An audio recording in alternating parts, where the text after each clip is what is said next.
السلام علیکم ورحمۃ اللہ وبرکاتہ۔ نحمدہ ونصلی علی رسولہ الکریم، اما بعد فاعوذ باللہ من الشیطان الرجیم، بسم اللہ الرحمن الرحیم۔ وتعاونوا علی البر والتقوی ولا تعاونوا علی الاثم والعدوان، صدق اللہ العظیم۔ اللہ رب العزت نے انسان کو انبیاء اکرام علیہ السلام کے ذریعے جو زندگی سکھائی ہے وہ بڑی ایک نظم و ضبط والی زندگی ہے، بڑی ترتیب والی زندگی ہے،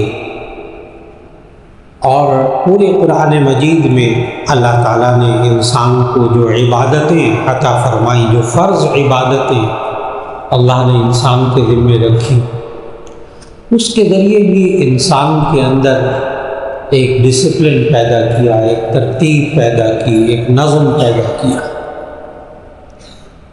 اور اس انسان کو ایک منظم انسان کی زندگی گزارنا سکھایا۔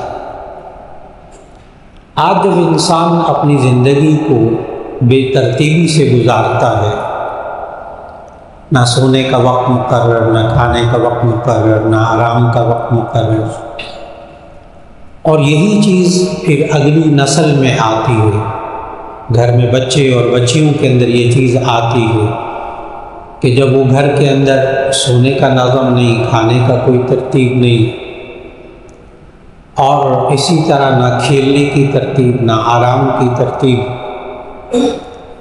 نہ پڑھنے لکھنے کی ترتیب، تو ایسی صورت کے اندر وہ انسان پھر زندگی میں جب بہت زیادہ بے ترتیبیاں جمع ہو جاتی ہیں تو ایک انسان تو یہ شکایت کرتا ہے کہ وقت میں برکت کیسے؟ جب انسان بے ترتیب زندگی گزارتا ہے تو اس وقت کے وقت میں سے برکت ختم ہو جاتی ہے اور اس کی زندگی میں سے سکون ختم ہو جاتا ہے۔ اور اس نظم و ضبط میں جو خصوصیات انسان کے اندر ہوتی ہیں وہ یہ کہ کم از کم پہلے سے سوچ وچار کر کے کام کرنا، غور و فکر کر کے کام کرنا، پہلے سے اپنے کاموں کی ترتیب بنا لینا، کہیں سفر کرنا ہے اس کی ترتیب بنا لینا، دن بھر کے جو معمولات ہیں ان کی ترتیب بنا لینا، اور ایک طریقے سلیقے سے کام کرنا۔ لیکن اگر اس بے ترتیبی کے اندر جلد بازی آ جائے تو ایسی صورت میں تب بھی انسان بہت زیادہ نقصان اٹھاتا ہے، اور اگر اس نظم و ضبط کی ترتیب میں سستی آ جائے، غفلت آ جائے تو بھی اس سے انسان نقصان اٹھاتا ہے۔ اور اس میں ایک اہم ترین چیز نظم و ضبط کے لیے، اگر یہ انسان باپ ہے، ماں ہے، اور وہ اپنے ترتیب سے ایک گھر کو چلانا چاہے تو بڑے ترتیب سے وہ گھر چلتا ہے، چاہے باپ چلا لے، چاہے ماں چلا لے، چاہے دونوں چلائیں۔ ایک ادارے کا سربراہ اپنے ادارے کو ترتیب سے چلانا چاہتا ہے، بہت آرام سے وقت گزارتا ہے، اور بعض لوگ ترتیب بنانے میں اور اپنے اندر زندگی میں، کاروبار میں نظم پیدا کرنے کے لیے، ڈسپلن پیدا کرنے کے لیے اہم ترین چیز کسی کی بات مان کر چلنا، اہم ترین چیز کسی کی بات مان کر چلنا۔ ہر شخص کا قبلہ جدا جدا ہو، ہر ایک اپنی مرضی پوری کرنا چاہتا ہو، ہر ایک اپنی پسند پوری کرنا چاہتا ہو، جو جی میں آیا وہ میں کر لوں، تو ایسی صورت کے اندر غیر منظم بکھری ہوئی زندگی اس انسان کی ہوتی ہے۔ اور اس منظم زندگی کے اندر آپس کا تعاون بڑا ضروری ہے۔ جب تک تعاون نہیں ہوتا ایک دوسرے کا تو ایسی صورت میں وہ انسان نظم کے ساتھ زندگی نہیں گزار سکتا۔ انسان محتاج ہے دوسروں کے تعاون کا۔ جب بھی معاشرے کے اندر کوئی انسان، شادی بیاہ کا موقع ہوتا ہے، یا کوئی تقریب ہوتی ہے، یا کوئی سفر ہوتا ہے، یا کوئی گھر کی تعمیر کرنی ہے، یا کوئی کاروبار شروع کرنا ہے، یہ کہتا میں سب کچھ خود ہی کروں گا، بس سارا اپنے اوپر بوجھ ڈالتا ہے، اس کی زندگی بکھر کر رہ جاتی ہے۔ اس نظم و ضبط کے اندر تعاون بھی ضروری ہے، اور یہ سب چیزیں اللہ انسان کو زندگی کے اندر نظم، ترتیب، اللہ دن میں 5 وقت انسان کو سکھاتا ہے نماز کے ذریعے۔ میں نے عرض کیا کہ زندگی میں نظام قائم کرنے کے لیے، ترتیب، ایک ڈسپلن قائم کرنے کے لیے سب سے اہم ترین چیز اپنے اوقات کی تقسیم، وقت کی تقسیم، وقت کا تعین، وقت پہ کام کرنا، اور وہ اللہ نماز سے سکھاتا ہے۔ اور نماز کے اندر یہ انسان بات مان کر چلتا ہے، ایک کی بات مان لیتا ہے، وہ اللہ اکبر کہتا ہے، ہاتھ باندھ لیتا ہے، وہ اللہ اکبر کہتا ہے، سارا اتنا بڑا مجمع ہوتا ہے، رکوع میں چلا جاتا ہے، وہ اللہ اکبر کہتا ہے، سجدے میں چلے جاتے ہیں سارے، کوئی نہیں پیچھے سے یہ کہتا میں نہیں جاتا، آپ سجدے میں چلے جائیں، میں نہیں جھکنا چاہتا، آپ چلے جائیں، کوئی نہیں کہتا، سارے بات مان کر چلتے۔ نماز کے اندر ایک نظم، ایک ترتیب زندگی کی اللہ سکھاتا ہے۔ اور کئی مستشرقین نے تو لکھ دیا اپنی کتاب، مستشرق کہتے ہیں یورپی مفکر جو اسلام کے بارے میں ریسرچ کرتے ہیں، ان کو مستشرق کہتے ہیں۔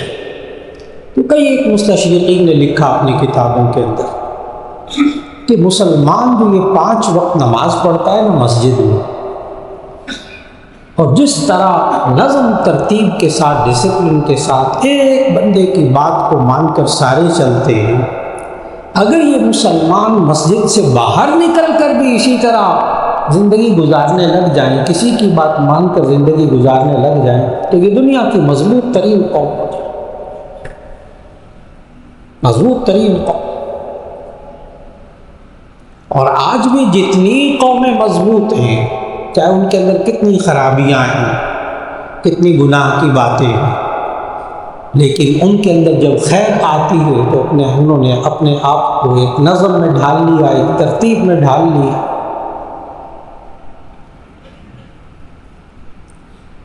یہاں تک کہ آپ حضرات بیرون ملک سفر کرتے ہیں، ٹوکیو میں، جاپان میں کانفرنس تھی، وہاں سے تویاما بہت دور، تقریباً 4.5 گھنٹے بلٹ ٹرین میں سفر تھا، اور ٹرین بھی بدلنی ہوتی ہے بار بار، اب زبان بھی نہیں آتی جاپانی۔ انہوں نے کہا یہ آپ 4 جگہ ٹرین بدلیں گے، اور یہ ٹکٹ 4 ذہن میں رکھ لیں، اس میں جو وقت لکھا ہے وہ تو کم از کم پڑھ سکتے ہیں آپ، انگریزی ہند سے ہیں، عام گھڑی کے انداز سے، بس آپ نے ایک وقت اور ایک پلیٹ فارم نمبر یہ ٹکٹ میں ذہن میں رکھنا ہے، اور جہاں گاڑی رکے گی وہاں آپ کو 5 سیکنڈ کا بھی فرق نہیں ملے گا، اور پورا نظام چل رہا، نہ کوئی گاڑی لیٹ ہو رہی اور نہ کوئی جہاز لیٹ ہو رہا، نہ بندہ لیٹ ہو رہا، ساری زندگی ایک نظم کے تحت انہوں نے چلا لی، اور وہ مضبوط قومیں بن گئی۔ پھر ایک کی بات مان کر چلنا، ہر ایک اپنی چلانے والا نہ ہو۔ وہ ان قوموں کے اندر جب آئی، غیر مسلم قوم، اور نبی کریم صلی اللہ علیہ وسلم نے اللہ تعالیٰ کے حکم سے اس معاشرے کے اندر یہ قائم کر کے دکھایا۔ یہاں تک نبی صلی اللہ علیہ وسلم نے فرمایا المؤمن للمؤمن کالبنیان یشد بعضہ بعضا، المؤمن للمؤمن کالبنیان، ایک مومن دوسرے مومن کے لیے ایک دیوار کی طرح ہوتا ہے، یشد بعضہ بعضا، اس کا بعض حصہ بعض کو مضبوط کرتا ہے، طاقتور بناتا ہے۔ ثم شبک بین اصابعہ، پھر نبی صلی اللہ علیہ وسلم نے اپنی انگلیوں کو آپس میں پھنسا کر دکھایا، تشبیک کر کے دکھایا، مثال بھی دی انگلیوں سے بنا کر۔ اگر اس مثال کو دیکھنا چاہیں تو ہمارے ہاں جب تعمیر ہوتی ہے تو اس میں دیوار پر ابھی پلستر نہیں ہوا ہوتا، کس طرح وہ معمار ان اینٹوں کو کس طرح جوڑتا ہے، غور سے دیکھیے گا۔ کہ وہ اینٹوں کو اس طرح ترتیب سے جوڑتا چلا جاتا ہے، جب دیوار بنتی ہے تو وہ اینٹیں ایک دوسرے کے اندر پھنسی ہوئی دکھائی دیتی، تشبیک، تب وہ مضبوط دیوار بنتی ہے۔ ہر اینٹ دوسری اینٹ کو سہارا دیے ہوتی، اور اگر وہ بے ترتیب ہو، وہ اینٹیں بے ترتیب ہوں، جیسے ٹرک جو ہے وہ اینٹیں لاد کر اتار کر جاتا ہے تو وہ اینٹوں کا ڈھیر ہے، ترتیب سے اینٹیں نہیں رکھی ہوئی، لگایا نہیں، اس کو آپ دیوار نہیں کہتے، اس میں مضبوطی نہیں ہوتی۔ آج امت مسلمہ میں اتنی بڑی تعداد مسلمانوں کی ہو گئی، مسلمانوں کا ڈھیر ہے، جو نبی صلی اللہ علیہ وسلم ان کو دیوار کی طرح مضبوط دیکھنا چاہتے تھے ترتیب کے ساتھ، وہ نہیں، ڈھیر بہت بڑا، کئی ارب، لیکن ہر ایک کا قبلہ جدا جدا، ہر ایک کی سوچ جدا جدا، اس ایک سوچ پر لانے کے لیے، مضبوط کرنے کے لیے اللہ نے اس کا طریقہ بھی بتایا کہ یہ مضبوط دیوار بنتی کیسے ہے۔ میں نے کہا نا، ایک کی بات کو مان کر چلنا، اور وہ اللہ نے سمجھایا سورہ آل عمران میں، وَاعْتَصِمُوا بِحَبْلِ اللَّهِ جَمِيعًا وَلَا تَفَرَّقُوا، تم سب کے سب مضبوطی سے حبل اللہ کی رسی کو مضبوطی سے پکڑے رکھو، یہ تو کام کرو۔ اور اللہ کی رسی سے مراد تمام مفسرین کے نزدیک قرآن مجید،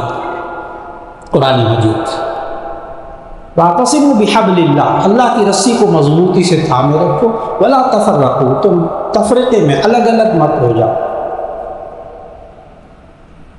ایسی صورت کے اندر یہ انسان جب الگ الگ ہو جاتا ہے تو کمزور ہو جاتا ہے۔ یہ بھی اللہ نے قرآن مجید میں سمجھایا کہ تم آپس میں جھگڑو مت، تم کمزور ہو جاؤ گے۔ ایک گھر کے اندر بھائی بہن ماں باپ ایک مسئلے میں متفق ہونا مضبوط ترین گھر ہے۔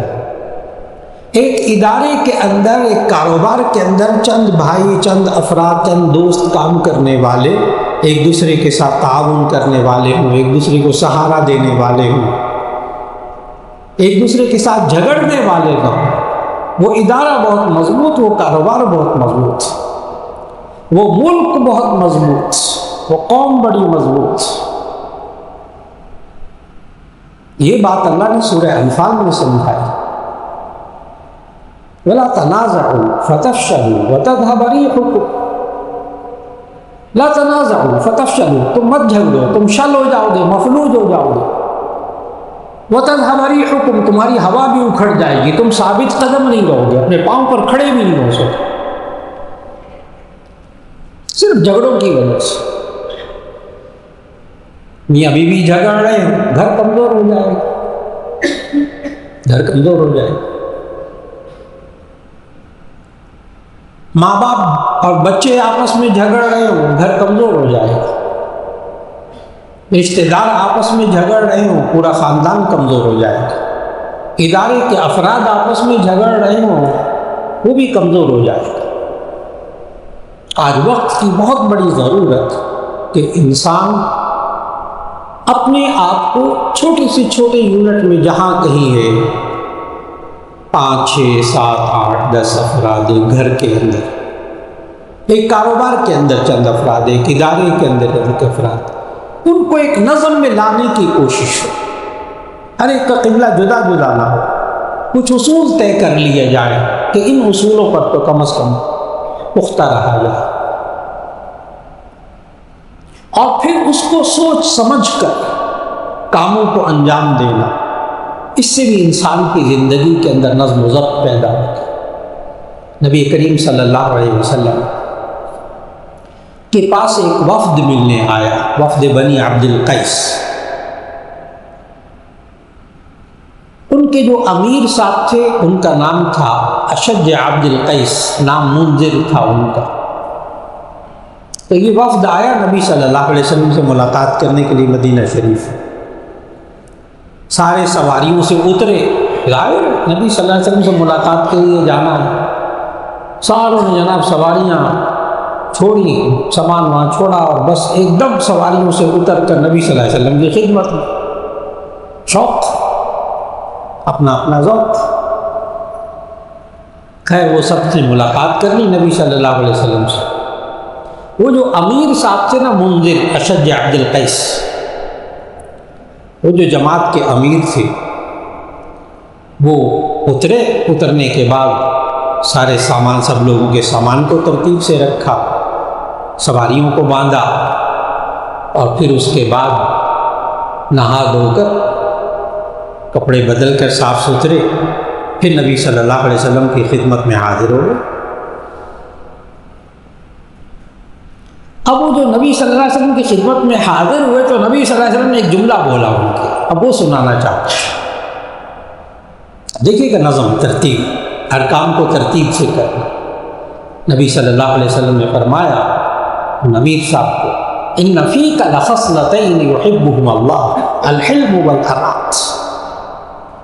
ان فیک لخصلتین یحبہما اللہ، آپ کے اندر دو عادتیں ایسی ہیں جن کو اللہ بڑی پسند کرتا ہے. دیکھیں کتنی بڑی بشارت. ان فیک لخصلتین یحبہما اللہ، آپ کے اندر دو عادتیں ایسی ہیں جن کو اللہ بہت پسند کرتا ہے. الحلم والانات. حلم بردباری، بردباری جس میں برداشت بھی ہوتی ہے، جس میں صبر بھی ہوتا ہے، جس میں بات کو سمیٹنا بھی ہوتا ہے، ہر چیز اس میں حلم، بردباری. والانات، انات کا معنی اس کی ضد، اس کا اپوزٹ ہے العجلہ. العجلہ یہ بھی حدیث میں آتا ہے کہ العجلۃ من الشیطان والانات من اللہ. مشکات شریف میں حدیث موجود ہے، الانات من اللہ والعجلۃ من الشیطان. عجلہ معنی جلد بازی، بس نمٹا پھٹا، کوئی ترتیب نہیں، کوئی کچھ نہیں، بس اس وقت فارغ کا پورا کرو گا، بس کسی طرح ہو، ترتیب کوئی نہیں. اور انات کہتے ہیں وقار کے ساتھ سوچ سمجھ کر کام کرنا. عربی لفظ انات. الانات من اللہ، بہت بڑی بات ہے. الانات من اللہ، وقار کے ساتھ سوچ سمجھ کر کام کرنا، یہ اللہ کی طرف سے. والعجلۃ من الشیطان، اور یہ جو جلد بازی ہوتی ہے شیطان کی طرف سے. جلد بازی زندگی میں، اب یہ سستی اور چیز ہے، سستی اور چیز ہے، سوچ سمجھ کر کام کرنا اور چیز ہے. یہ جلد بازی جس میں انسان بے سوچے سمجھے اپنا پیسہ لگا رہا اور اپنے کام کر رہا، چیزوں کو خرید رہا، وہ بھی جلد بازی میں، فلاں کر رہا وہ بھی جلد بازی میں، ضائع ہو رہا ہے تو بھی کوئی نہیں، پیسہ بھی ضائع ہو رہا ہے، وقت بھی ضائع ہو رہا ہے. یہ انسان آج وقت کی بہت بڑی ضرورت ہے کہ نبی صلی اللہ علیہ وسلم نے ان صحابی سے عرض فرمایا کہ تمہارے اندر دو عادتیں جو اللہ کو بڑی پسند ہیں، الحلم والانات. ایک بردباری اور ایک وقار. بردباری برداشت، کام کو ترتیب سے کرنا، تحمل بھی اس میں، دوسرے کی بات کو بھی رکھنا، اس سب باتوں کو حلم کہتے ہیں. اور یہ جو آج زندگی میں بے ترتیبی آتی ہے، اس کی وجہ انسان کے اندر تحمل اور برداشت کا نہ ہو. خاص طور پر ہماری نئی نسل، نوجوان نسل، وہ نظم و ترتیب کو کیوں چھوڑتی ہے اپنے ہاتھ سے، بے ترتیبی میں کیوں مبتلا ہوتی ہے، اس کی جلد بازی. وہ کہتے ہیں ابا جی جہاں 50 سال میں پہنچے ہیں نا، میں وہاں 1 مہینے میں 1 ہفتے میں پہنچنا چاہتا ہوں. درست، زمانہ بہت تیز، وقت بہت تیز، سب کچھ درست، اب جلدی بھی کام ہو جاتے. پہلے آپ حساب و کتاب کرنے میں کتنا وقت لگاتے ہوں گے، اب وہ چند سیکنڈ چند منٹوں میں ہو جاتے. ٹھیک ہے، زمانے کی رفتار اپنی جگہ، لیکن یہ سوچ کر کے جو ابا جی 50 سال میں جہاں پہنچے وہاں میں چند ہفتوں میں پہنچنا چاہتا ہوں، اس کے لیے کچھ بھی کرنا، ساری نظم و ضبط، ترتیب، زندگی کی اتار چڑھاؤ، نہ اپنے آرام کا خیال، نہ اپنی سوچوں کا خیال، نہ اپنی اور چیزوں کا خیال، نہ رشتوں کا خیال، نہ رشتوں کو نبھانے کا خیال، وہ زندگی میں بے ترتیبی. نبی کریم صلی اللہ علیہ وسلم کی زندگی کے اندر یہ حلم کتنا تھا، یہ برداشت کتنی تھی. ایک حدیث میں موجود واقعہ پورا کہ نبی کریم صلی اللہ علیہ وسلم کے پاس ایک غیر مسلم عالم جو کہ بہت بڑے تورات اور انجیل کے ماہر تھے، وہ نبی صلی اللہ علیہ وسلم کے پاس آئے اور آ کر بیع سلم کی، بیع سلم کہتے ہیں ایڈوانس پیسے دے دینا کہ آپ یہ پیسے رکھ لیں اور جب کھجوروں کا موسم آئے تو آپ مجھے اتنے من اتنے صاف کھجوریں دے دیں۔ اس کو بیع سلم کہتے ہیں، جائز ہے بالکل، ایڈوانس پیسے دے دینا اور جب پھل اترے تو اتنا مقررہ مقدار میں پھل لے لینا۔ کھجوروں کی بیع سلم کی، اور وہ خود کہتے ہیں، وہ صاحب کہتے ہیں کہ میں چند دن پہلے آ گیا نبی صلی اللہ علیہ وسلم کے پاس، جو مقررہ دن تھا اس سے پہلے ہی آ گیا، اور نبی صلی اللہ علیہ وسلم تشریف فرما تھے، صحابہ بیٹھے ہوئے تھے، تو میں نے نبی صلی اللہ علیہ وسلم کے دامن کو پکڑ لیا، کرتے مبارک کو دامن کو پکڑ لیا اور پکڑ کر کہا کہ آپ قریش بہت ٹال مٹول کرتے ہو، صحیح طریقے سے حق نہیں دیتے، کسی کو سودا نہیں دیتے، باتیں بنانے لگے۔ یہ میں الفاظ کا ترجمہ عرض کر رہا ہوں۔ حضرت عمر رضی اللہ تعالیٰ عنہ پاس بیٹھے ہوئے تھے۔ حضرت عمر رضی اللہ تعالیٰ عنہ نے کہا کہ اے اللہ کے دشمن، اگر مجھے خوف نہ ہوتا جہنم کا نا تو میں تیری گردن اڑا دیتا، جس طرح تو باتیں کر رہا نبی صلی اللہ علیہ وسلم سے۔ نبی صلی اللہ علیہ وسلم نے حضرت عمر سے کہا، اے عمر، تمہیں چاہیے تھا کہ تم اچھے طریقے سے اس کو مانگنا سکھاتے، کبھی اپنا حق طلب کرنا ہے تو اس کا بھی ایک سلیقہ طریقہ ہوتا ہے۔ نبی صلی اللہ علیہ وسلم نے حضرت عمر کو ٹھنڈا کیا اور پھر حضرت عمر ہی سے کہا کہ جاؤ اس کا جو سودا طے ہوا تھا وہ دے دو۔ آگے حدیث کے الفاظ یہ ہیں، وَزِدْهُ 20 صاعًا مَكَانَ مُنَازَعَتِهِ، وَزِدْهُ 20 صاعًا، اس کو 20 صاع کھجوریں اور دے دو، مکانہ منازعاتہ، اس جھگڑے کے بدلے میں۔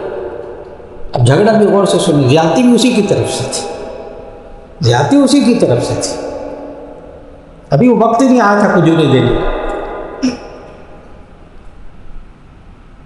اس کو کھجوریں دے دو جتنا سامان طے ہوا ہے، وَزِدْهُ 20 صاعًا مَكَانَ مُنَازَعَاتِهِ، اور اس جھگڑے کے بدلے میں 20 صاع کھجوروں کے اور دے دو۔ 20 صاع کو تھوڑا سا میں واضح کر دوں، ایک صاع ہوتا ہے 3.5 کلو، ایک صاع 3.5 کلو کا، اس کو 20 سے ملٹیپل، 20 سے ضرب دے لیجیے، اس کو 20 صاع کھجوروں کے اور دو۔ حضرت عمر رضی اللہ تعالیٰ عنہ نے وہ ساری کھجوریں اس کو دیں اور 20 صاع اور کھجوروں کے اس کے دیے۔ اس نے بندے نے نا، وہ تولا زبور کا ماہر تھا، تولا زبور انجیل کا ماہر تھا، بہت عالم تھا، اس نے ساری کھجوریں رکھی ایک طرف، اور پتہ کیا کہا اس نے کہا کہ اے عمر، اللہ تیرا بھلا کرے، میں نے آخری نبی کی جتنی خوبیاں آسمانی کتابوں میں پڑھی تھی وہ ساری میں نے معلوم کر لی تھی، ایک خوبی باقی رہ گئی تھی کہ ہماری آسمانی کتابوں میں یہ لکھا ہے کہ جو آخری نبی صلی اللہ علیہ وسلم تشریف لائیں گے تو ان کے اندر حلم برداشت عام انسانوں سے کہیں زیادہ ہوگی۔ اے عمر، اللہ تیرا بھلا کرے، آج تو نے مجھے وہ بھی نشانی دکھا دی، اور وہیں کہا اس نشست میں، اشہدک انی رضیت باللہ ربا وبالاسلام دینا وبمحمد النبی صلی اللہ علیہ وسلم۔ حضرت عمر کو خطاب کر کے کہا، اے عمر تم گواہ رہنا، میں تمہیں گواہ بناتا ہوں کہ میں اللہ کو اپنا رب مانتا ہوں اور نبی صلی اللہ علیہ وسلم کا اپنا نبی مانتا ہوں اور اسلام کو اپنا دین مانتا ہوں اور اسلام قبول کر لیا۔ یعنی ایک ایسی خوبی جو نبی صلی اللہ علیہ وسلم کے اندر تھی اور گزشتہ آسمانی کتابوں میں بتائی گئی، اور نبی صلی اللہ علیہ وسلم کے اندر یہ برداشت اپنی ذات کے بارے میں، حضرت عائشہ رضی اللہ عنہ کی روایت جامع ترمذی میں کہ نبی صلی اللہ علیہ وسلم نے ساری زندگی کسی سے انتقام نہیں لیا، اپنی ذات کی خاطر کبھی بدلہ نہیں لیا، ایک موقع نہیں، کسی نے نقصان پہنچایا نبی صلی اللہ علیہ وسلم نے اپنی ذات کی وجہ سے کسی کو نقصان نہیں پہنچایا، برداشت۔ لیکن آگے روایت میں یہ ہے کہ اگر نبی صلی اللہ علیہ وسلم کے سامنے اللہ کے حکم کو توڑا جاتا ہے تو ایسی صورت میں پھر وہ برداشت نہیں فرماتے نبی صلی اللہ علیہ وسلم، پھر آپ کے سامنے کوئی ٹھہر نہیں سکتا۔ یہ چیز انسان کی زندگی میں نظم پیدا کرتی ہے۔ کہ آج انسان اپنی مرضی پوری کرنے لگے اور دوسری کی طرف سے تکلیف اگر آئے تو اس کو برداشت نہ کر سکے، ایسی صورت کے اندر یہ انسان نظم اور ترتیب کو، ڈسپلن کو، سب کو ختم کر دیتا ہے۔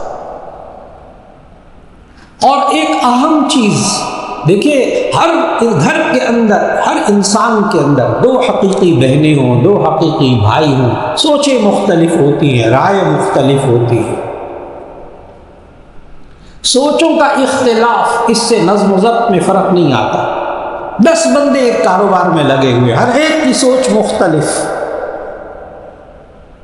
اس سے کاروبار تباہ نہیں ہوتا۔ یہ تو اللہ کا نظام ہے، ہر بندے کی سوچ مختلف، ہر بندے کی رائے مختلف،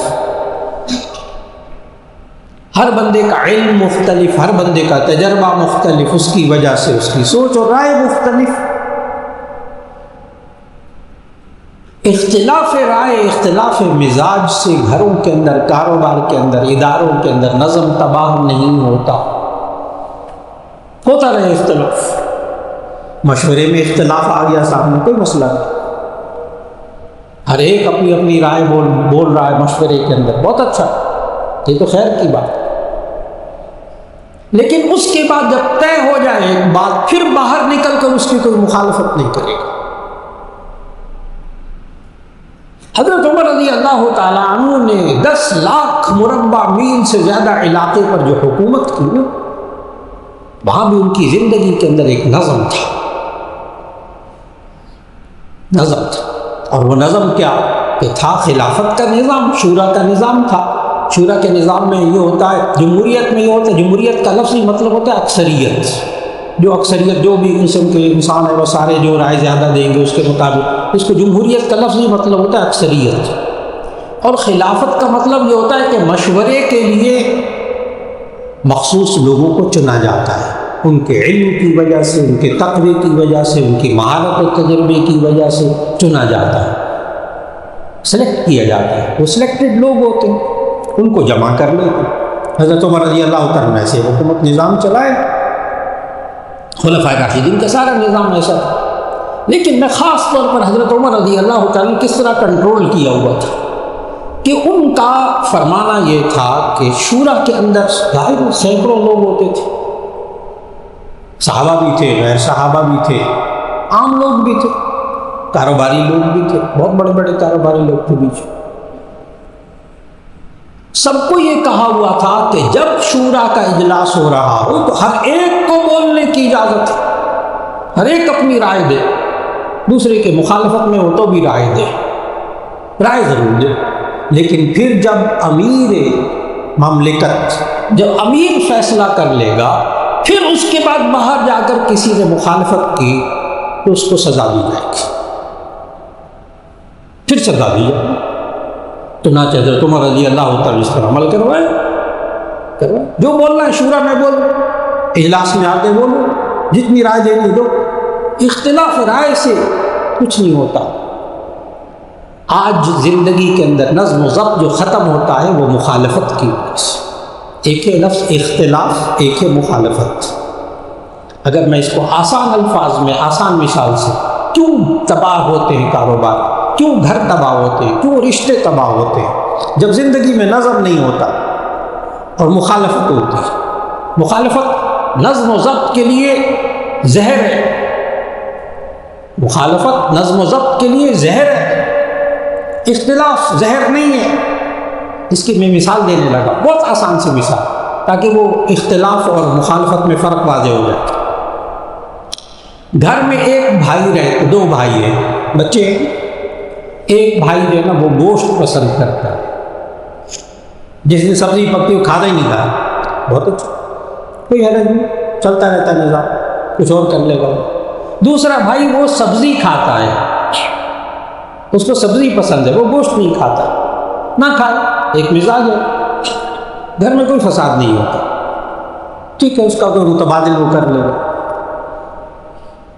یہ اختلاف، ایک کو سبزی پسند، ایک کو گوشت پسند۔ اب یہ اختلاف مخالفت میں بدلنے لگا ہے۔ میں ایسی مثال دوں گا جس سے کسی کی دل شکنی نہیں ہوگی۔ اب مخالفت کو غور سے سنیے گا۔ اب ایک بھائی جو ہے وہ دوسرے کے بارے میں کہتا ہے، جو گوشت کھاتا ہے اس کے بارے میں کہتا ہے تم ظالم ہو، اتنے جانوروں کا ظلم کرتے، اس کا گوشت کھاتے۔ اور جو گوشت کھانے والا ہے، گوشت پسند کرنے والا، وہ سبزی خور کو کہتا ہے تم ویجیٹیرین ہو، سبزی خور، تم ہندو ہو۔ اب ہوئی نا بات، اب وہاں سر پھٹیں گے اس گھر کے اندر۔ گوشت نہیں کھاتا، سبزی کھاتا، ویجیٹیرین۔ یہ ہے مخالفت۔ جب تک سوچوں کا اختلاف ہوتا ہے یہ نقصان دہ نہیں ہوتا، رائے کا اختلاف نقصان دہ نہیں ہوتا۔ جب مخالفت کی جاتی ہے، ایک دوسرے کو برا بھلا کہا جاتا ہے، وہ قوم تباہ ہو جاتی ہے، وہ ملک تباہ ہو جاتا ہے، وہ ادارہ تباہ ہو جاتا ہے، وہ گھر تباہ ہو جاتا ہے، کیونکہ اس کے اندر کوئی نظم نہیں ہے، ہر ایک کا قبلہ جدا جدا ہے۔ اللہ رب العزت ہمیں یہ نظم و ضبط، یہ ڈسپلن زندگی میں لانے کی توفیق عطا فرمائے، اور وہ ترتیب کے ساتھ جس ترتیب سے اللہ 5 وقت نماز کے اندر سکھاتا ہے، نماز کے اندر سکھاتا ہے، اللہ ہمیں وہ ترتیب اپنی زندگی میں ان عبادات کے ذریعے اللہ جو سکھا رہا ہے، اللہ رب العزت ہمیں زندگی کے اندر وہ نظم و ضبط لانے کی توفیق عطا فرمائے۔ وآخر دعوانا ان الحمد للہ رب العالمین۔